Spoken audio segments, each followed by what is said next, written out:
what Tim Hudak and Andrea Horwath are proposing are not initiatives that are going to grow the economy. They're not initiatives that are going to support business and support the population to allow for the kind of economic success that we need.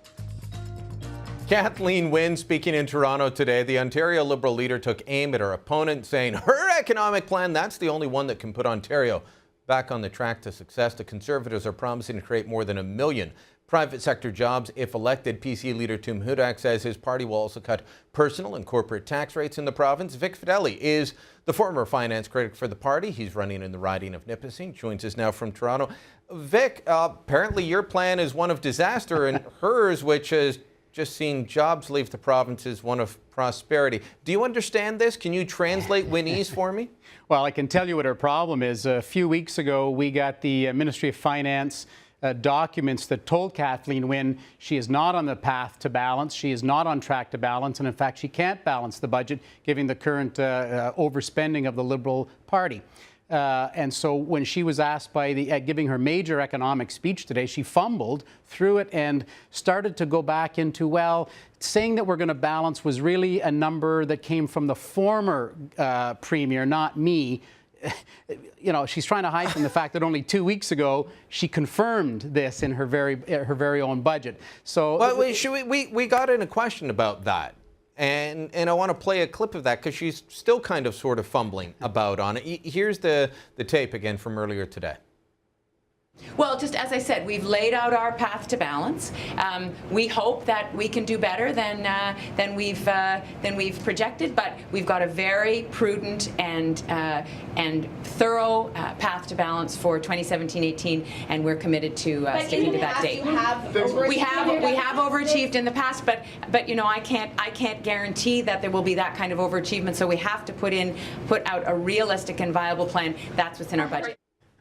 Now, Vic, I've covered politics a long time. The only person I've heard sound that disastrous was Paul Martin on his campaign trail where he lost to Stephen Harper. Paul Martin never sounded that bad when he was in control of finances under Chrétien, and I covered him then. You know, Stephen Harper doesn't go around saying, well, I'm kind of hoping.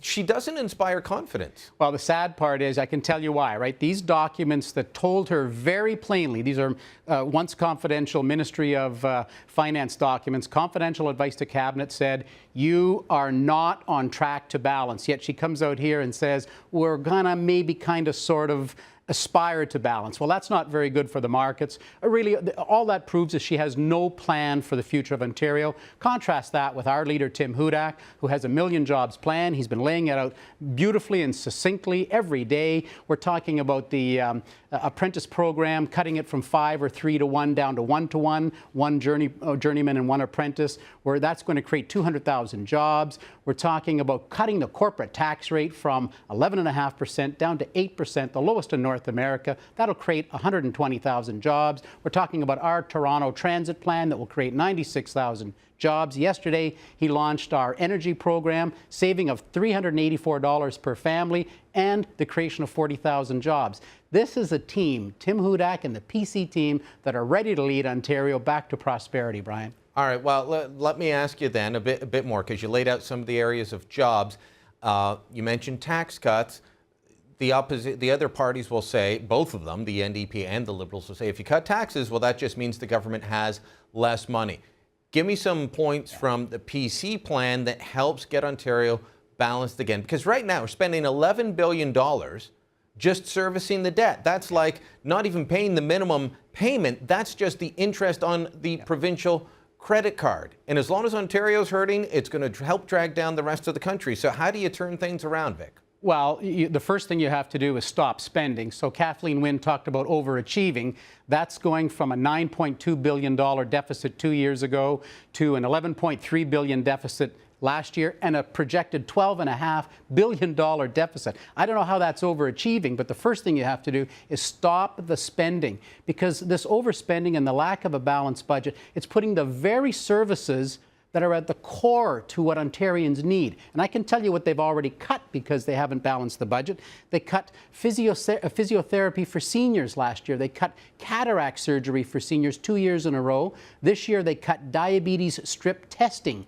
This is affecting seniors today. In my hometown of North Bay, they fired 40 nurses before Christmas. That's because they cannot balance the budget. So our plan to get to a balanced budget by 2016-17 is the plan that we need that, first of all, puts 1 million people back to work in Ontario. Brian, 1 million people this morning in Ontario woke up without a job.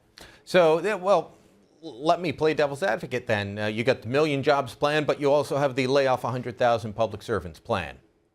Well, the fact that you need to be able to get to balanced budget for two reasons. Number one that I mentioned, these cuts that the Liberals took because they haven't a balanced budget are already the ones that I mentioned before, the diabetes testing strips, the cataract surgery, the physiotherapy. Those are cuts, and there's only more coming. Again, in my hometown, just last week they announced they have to close 60 beds in a hospital that's 5 years old because of the lack of funding. That's the very core of the services we require are at risk if we don't balance budget and we don't cut back on the government services.